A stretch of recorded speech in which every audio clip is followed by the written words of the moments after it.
Hi, welcome to this edition of the Town Council Update for Breckenridge Town Council of August 25th, 2015. I'm Kim Dykstra, Director of Communications for the Town of Breckenridge. We'll hear in just a moment from Tim Gagan all the highlights that were happening at the Town Council meeting. But first I want to let you know that you can find more information about what's going on in the Town of Breckenridge at our website, which is townofbreckenridge.com. We also have a Facebook page, Town of Breckenridge, and a Twitter, if you want to respond back and forth and learn more things what are going on, is at Town of Breck. So hopefully you can engage with us and let us know what's going on. And right now we're going to hear from Town Manager Tim Gagan on the highlights of the August 25th Town Council meeting. So the August 25th Town Council meeting was a lively one. We had a couple of big issues and a couple of important issues as well. Yep. One of them was kind of putting more of a definition on what we would consider camping. So that was from our Chief Police Haynes, Right. in regards to camping. You know, currently the town has a restriction on camping in town unless there's a special permit issued or a special event. And lately, with some more of the what you might call homeless or people that are more transient, we've seen an increasing problem around the whole county, but also here in Breck, where folks not only are camping in tents like most normal people do, but they just camp in bedrolls and sleeping bags in different places. So the council authorized expanding the definition of what camping is defined as in the ordinance, so the police have a little bit more of a tool to hopefully make sure these people are properly camping if they're allowed to camp, and if they're not, then they can move them on to other transient housing that's probably more appropriate than just sleeping in a sleeping bag around town. Exactly. Another piece of action that the council took was the first step in putting a historic landmarking on the Breckenridge Sawmill Museum at the Wakefeild site. Right. This is one of our newest sites that the Breck Heritage Alliance has been working on.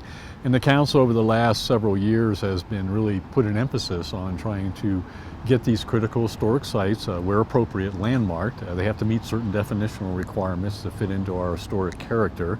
And the Breckenridge Sawmill, which is the replica of an old sawmill, along with a lot of original equipment going way, way back, has now has started their process of building, but they're also moving through the process of developing the museum part. So the planning department reviewed it. It's actually on town-owned property, so it's a fairly straightforward process. And they took the first steps to officially landmark that, and that'll now get a official plaque and those type of things to show that it's a critical historic site within town. And that goes to help strengthen the historic district that we Right. have as a nationally known historic district. Exactly. Yeah. Right. So, and then the big issue was the upcoming election on November 3rd. The council's been talking back and forth and having a lot of interaction with the community on a potential ballot issue. That's correct. Right. Well, as the public is well aware, we've been out over the last several months talking about our parking and congestion management plan, or car parking and transit plan. And very, very clearly, the council's indicated there needs to be a revenue stream to be able to support that. So there's been a large discussion about what that should be. So the council was preparing a ballot question for November that would have put a new tax in place, what we call an emissions tax, that would have affected most of the ski area operations up on the mountain, both summer and winter. And at the same time, we have been in discussions or negotiations with the ski area, hoping that they would step to the plate and with some kind of collaborative effort, as opposed to more of a confrontational, which is how it's kind of started off as. And over the weekend, there were a lot of discussions and negotiations that took place. And because of that, the council was able to substitute a new ballot question last night and present it to the public that also involved a agreement with the ski area, which the ski area is now agreeing to. And now what we will see is a ballot question that will propose a 4.5% lift ticket tax, as opposed to an emissions tax, which was more broad-based, that would apply to winter season and would apply to tickets that are sold being used in Breckenridge, no matter where they're sold. But it would not include passes. And that was probably the big difference from the old ballot question and this one. And it won't include any summer operation. So those two. But with that, the ski area stepped up and said, we will not fight you on that. And we support your efforts on parking and congestion management, transit enhancements. And to that end, they've guaranteed that that tax will generate at least a minimum of $3.5 million in the first year that it's in place. If it doesn't come from the tax part, the ski area will make it up directly from the ski area. And then that grows over the years based on a CPI between 1% and 4%. That will allow the town, the whole community now, to look forward to funding those key components of the parking and transit plan. There's some other elements to it, but that's essentially what the voters will be looking at in November. The good news is we're back as a collaborative partner with the ski area and working towards solving the problem. And obviously the citizens will be out there actively working to get people out to vote in November. It's great. It's a great compromise and a Very great much agreement so. Yeah. for our community. Great.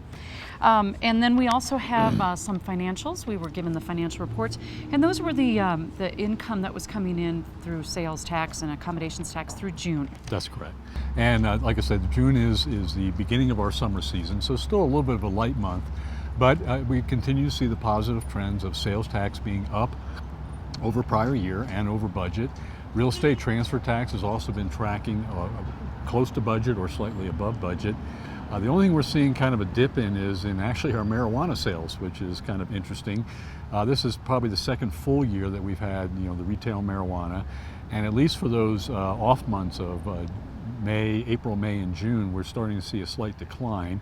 Could be for a number of reasons. One, we have one less establishment than what we had last year. We have all of them off of Main Street, and there's more competition around the county with other communities opening up shops. So we'll see how that goes, but it's not a significant revenue stream in terms of our overall operations. So the rest of the budget looks good. We're either above budget slightly on revenue and slightly below on expenditures, and that's always good news about midway through the year. Exactly. Specifically with all of the snow we had to move last That's winter. correct. Right. Yeah. So another really exciting thing in terms of transportation is our agreement for the Iron Springs on Highway 9. It's an Iron Springs section project. Right. That the county has actually been working on with CDOT for a number of years.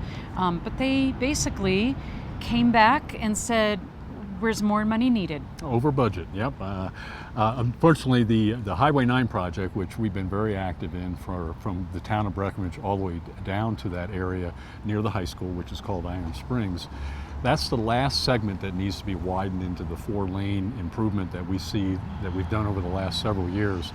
And the county has taken a lead in kind of coordinating efforts with CDOT, recognizing that budget numbers have gone up since they originally proposed the project. And they went to their partners, the town, the ski area, and Frisco, and along with themselves, and talked about for CDOT to be able to really make the project happen, they now have a cost share. And that's usually a 20% cost share of the overage. So the county was looking at filling a little bit over $1 million hole in the overall project that's almost $18 million. So the council has been totally supportive of that project, and they said they're ready to step to the plate, hopefully over a couple-year period in which the project will start next year and then be completed in 2018.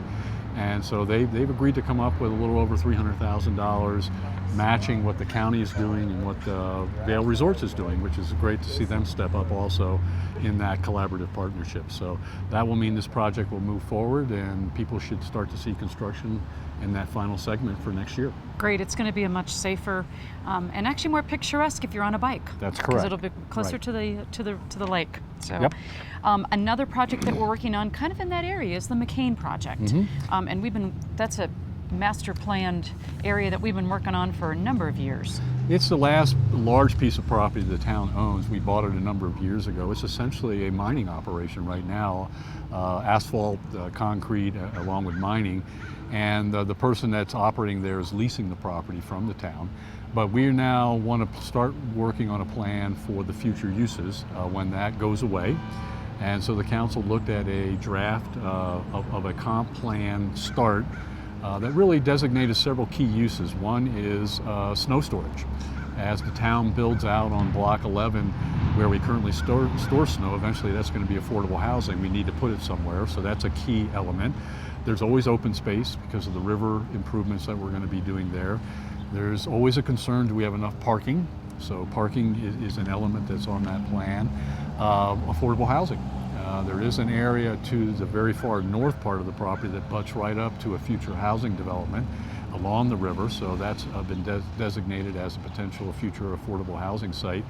We have our solar garden there. And not to be forgotten is our new water plant, which is a significant improvement the town wants to do to ensure our redundancy of our water system. But there's a piece of property on that McCain property that will be designated for where that plant will go, and some other miscellaneous uses of storage, some light commercial operations that are occurring out there right now. So the council took a good hard look at that and said, looks good. They also wanted to preserve a part of the open space property eventually for a potential reservoir, though there's still a question whether or not that will be needed in the future, but they wanted to at least have the land designated.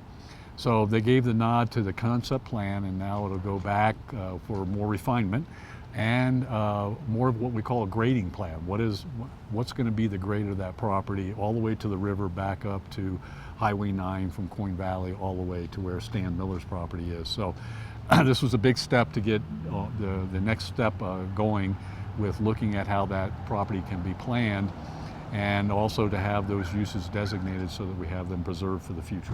And to start working on the second water plant that is just such a necessary need right now. And that'll probably be the first one to happen. That one is now beginning design now that we have all the water rights completed, and we'll be working on some financing questions before the end of this year, with the idea that they can get into detailed design next year and literally be ready to start construction late 2016 into 2017.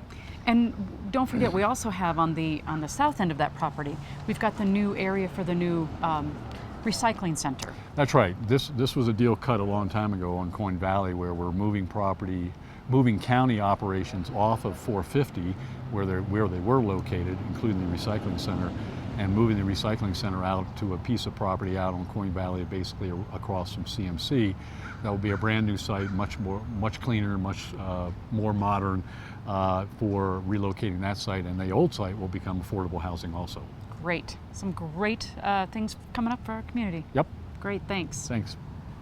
There you have it, a lot going on coming up in the next couple of months for the Breckenridge Town Council, as well as the town of Breckenridge and the community. We'd like for you to stay involved and engaged. It's been great to have all this engagement at all of the coffee talks that we've had, as well as at the town council meeting. So we invite you to stay engaged over the next couple of months, and in the next couple of years, we've got a lot of big issues coming up for the town of Breckenridge. So we hope that you will stay engaged. You can learn more at our website, Town of Breckenridge, or Facebook, Town of Breckenridge, or at our Twitter account at Town of Breck. Also, we've got town council meetings every second and fourth Tuesdays of the month. The work session begins at 3 p.m. and the evening meetings begin at 7:30. Complete with public comment at the evening meetings right at 7:30. The next town council meeting will be Tuesday, September 8th, and hope to see you there so you can learn more about what's going on. On behalf of the Breckenridge Town Council, appreciate your engagement, and we look forward to seeing you at the next town council meeting.